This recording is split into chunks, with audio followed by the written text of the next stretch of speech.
How about you, hands? Super excited today. We have our parts in. We've got dust shields in, so we can go ahead and throw them bad boys on. We can get the axles slid in, get the dust shields on, slide our spindles on. That way the spindles will support the outside of the axle, or support the outer axle, and we can get down to business. We can start putting these hubs together. The whole 9 yards is going to be great. Man, I'm super ready to get this thing built out. I'm so ready. Yeah, that whole deal with the dust shields, they didn't come in when I ordered them the first time. I kind of did like a group order thing. They didn't come in, so I had to get a hold of Amazon or whoever, and they finally had them shipped out, and they're here today. So that's awesome. That being said, we got a lot of work ahead of us. A lot to do, a lot of tedious stuff. You got to pay attention when you're doing this stuff. Make sure you're doing it right, not slipping up, not messing up any of your seals and stuff like that. But yeah, hey, we're ready to get after it now, boys. Batten down the hatches. We're gonna get her done. I don't know if we'll get it all the way built out tonight. I would at least love to have the hubs on each side completed, ready to go, and then hopefully maybe the next day we can finish up putting our brakes on and all that good stuff. But yeah, shoot, guys, let's get after it, boys.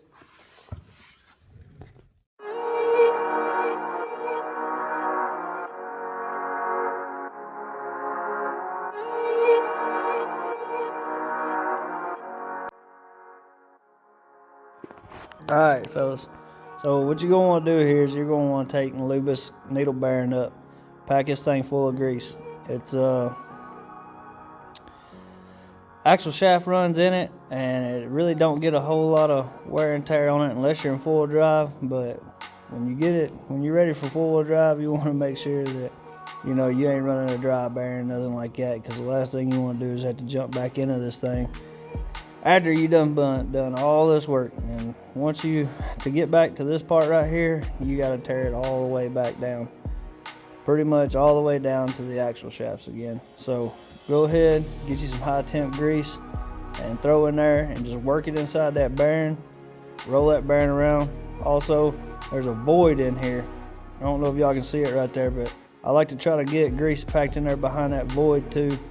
That way I know that's covered, that when you do start either putting some heat in it or something like that, the grease just don't run out of that bearing. I try to make sure there's plenty of grease in there. Just be real generous with it, and you shouldn't have no problems at all.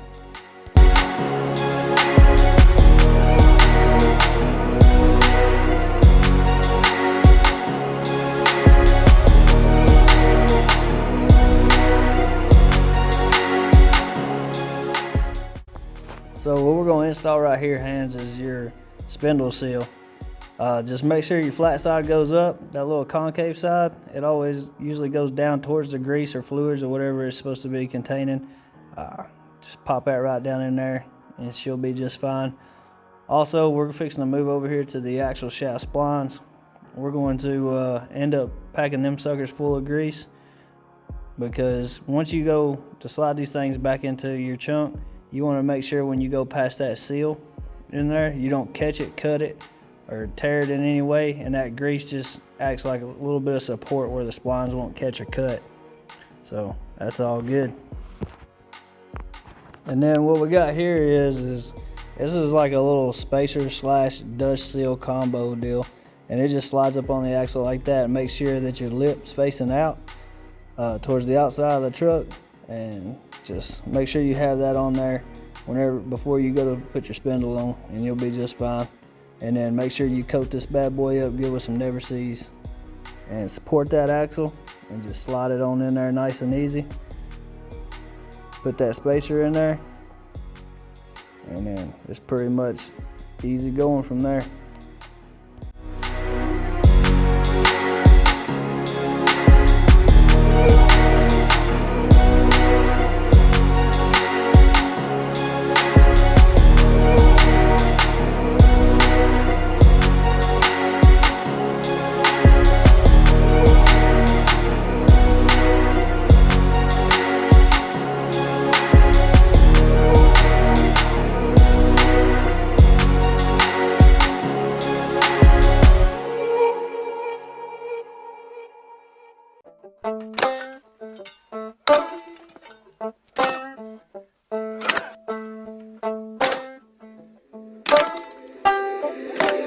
Angel on the track.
Again, guys, this seal, see you got an open side, it's got like a lip right there, and then you got a side that's just flat. Open side goes down. Drive it down into the hub.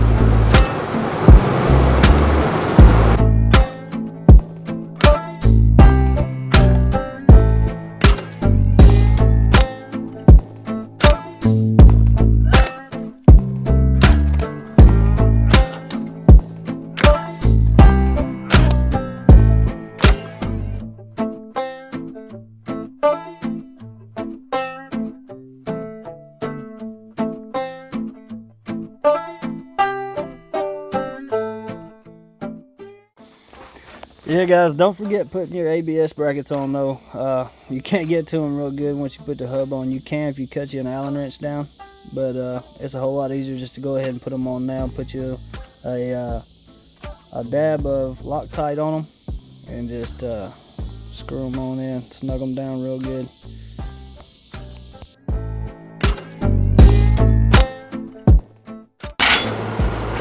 So you're gonna get 3 pieces, all right? You put your hub up on there, you need to make sure you don't damage that seal when you do it. You just kind of got it on there. And once you put a light coat of grease on the spindle, that's fine. I got plenty, it's still got assembly oil on it, which I'm gonna wipe that off a little bit. And then we got plenty of grease in there that's still on those bearings. So I'm not too really worried about applying a light coat of grease. But back to these, you're gonna have one that's gonna have a little tab on it, like that right there. Hope y'all can see that. But yeah, that little nipple right there. That right there needs to go on there with the nipple facing out. That's the one that you're going to torque. You're going to set your bearing preload and everything with, is this one right here. And then what you're going to do is this has a little notch cut out, and that spindle has a notch. This slides on that notch. And you got to line this up with that right there. And what that does is that locks that in place where it can't back off. And then you just torque your outer nut down on top of that. That's it. And then once you do that on both sides, your hubs are installed. The only thing left is your lock and lockout hardware, which it can be a pain in the ass with the snap rings and everything, but it's not that bad. It's a little greasy, a little slippery, but we'll get into that when that comes.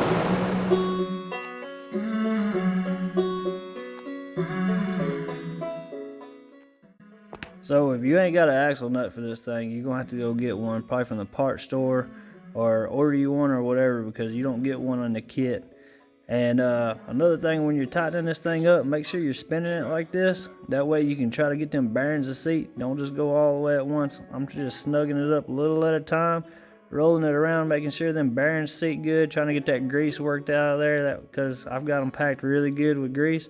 I'm just taking that dead blow right there, and I'm just tapping it, not hard at all, just barely tapping it, trying to make sure I get it seated in that race really good. And then once you get all that done, you're gonna torque it up. The torque on that thing, your first time is 50 foot-pounds, then you'll break it back loose, 90 degrees, and then you're gonna retighten it back down to 15 to 20 foot-pounds. Once you do that, you're gonna install that key, the one that goes over that little notch, got all the holes in it, and you're gonna try to line that up with that little tab that's sticking off there. And you can actually flip that thing over to make sure you hit the tab, but to get to the closest hole. But right here, I'm just maybe a half a hole to a quarter hole off. So all I'm gonna do is I'm gonna take that thing out of there and I'm gonna snug it down just a touch to where I can make that hole. And then it's good to go. Put your outer nut on, and then you're gonna tighten that outer nut to 160 to 205 foot-pounds, somewhere around in there. And then your in-play tolerance should be 0 to 2 thou. And then it shouldn't take more than, I think, 20 inch-pounds to actually break that hub loose and start rolling it. So it ain't much at all, guys.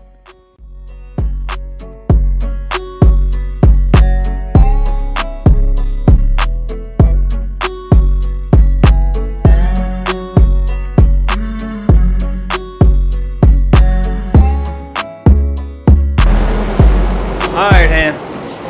It's time to put the lock-in lockouts on. Got the outer nuts all torqued up. Torqued them about 165, and she's rolling good.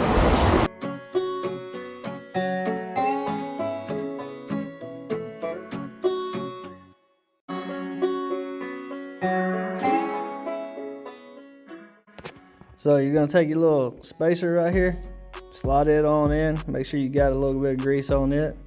And then you got this little washer deal, it's concave. Make sure your flat side is facing out, concave side goes to the inside. So just slide that right on in there. And then you got your spring, it's symmetrical, it don't matter which way it goes in, just make sure it goes in there and sits on top of that washer, it don't get in a bind. And then you've got this little gear, make sure you coat it up with grease really good, and go ahead and pull it apart and grease the inside of it and everything. And then your brass side, the side that sticks out, it goes in, and then that's when the fun happens. It's a fight to the end to get your small lock washer or snap ring on, but man, it's definitely going to be a task, but you can get it. Just takes a little bit of want to. Next set of little collars that go on, ain't nothing to them. Just pull them apart, make sure you grease them up really good. Your collar with your ears goes on first, and then your flat collar goes right over top of it, and then you just slide it right on in. And then after you put that in, that's when you put your big snap ring on, which it's not as bad as your small one, but it can still be a little pain in the butt. But once you get all that in, what you're gonna do is you're gonna take and apply pressure on those two ears, push them in and out a few times, make sure that they move freely. If you're having any kind of bondage issues or they won't go in or anything like that, you probably want to pop that snap ring back out and take a look inside and make sure you don't have anything backwards. Make sure all your snap rings are seated real good. Take a screwdriver and make sure they're sitting in their slots the way they're supposed to. As long as everything lines up good and you got free play and everything's moving freely, you're good to go. Then you're going to move on out to your actual locks. It's real simple. They've got O-rings on them. Make sure you coat them O-rings up with a little bit of grease or something just to try to lube those up so you don't tear them or get them hung up when you're trying to install them. And then once you get some grease on that stuff, your little bolts that go in the end of them, they got little Teflon washers on them, so make sure you don't lose those. Those are easy to lose if you don't watch out when you're unpackaging this thing. All I did was I got them all started in there, and then I actually torqued them all up, snugged them down, torqued all of them up, and then I came back and I broke them loose one by one and put Loctite on them, and then retorqued them. And that's all there is to it, man. Once you do that, lock them in, check it, make sure your axle's doing the way it's supposed to, like it's supposed to be engaging and turning your front chunk and everything. Unlock them, make sure it unlocks, goes back to a free spin, and that's all she wrote, guys.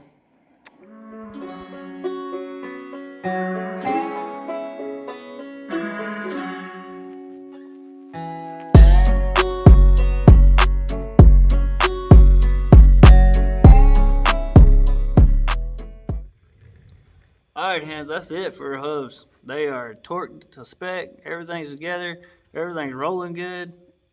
It's real nice. Everything feels really good, it's smooth. It'll only get better once you put some miles on it, get everything warmed up, get some heat run through it, stuff like that. It'll smooth right up. But that's also the reason why after 500 miles you need to come back and make sure everything's still tight. Go through, do a retorque on everything, make sure your in place still good, all that kind of stuff. That's a big deal. So make sure you do that if you're doing one of these kits. No, that's a good bit of work done today. I know, man, a lot of times I'm in the way of the camera's in the way of me.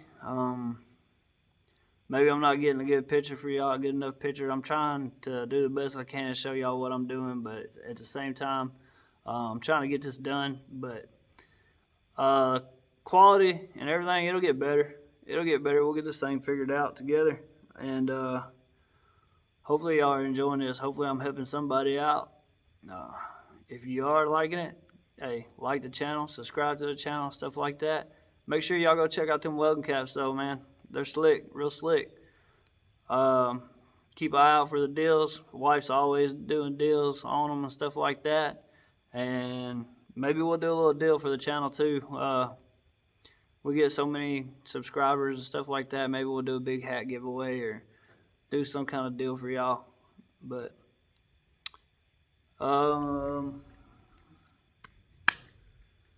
yeah, still got a whole lot of work ahead of us. Still got to do brakes, still got steering components, got to get the inner fenders in, all that good stuff. So I'm gonna get some sleep tonight.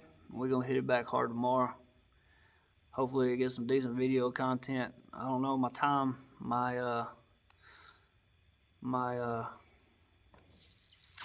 frame is getting real skinny, so I may have to cut a few little things out, but it'll be piddly dumb stuff that most of y'all already know and ain't gonna care to see about it anyways. But yeah, stay tuned.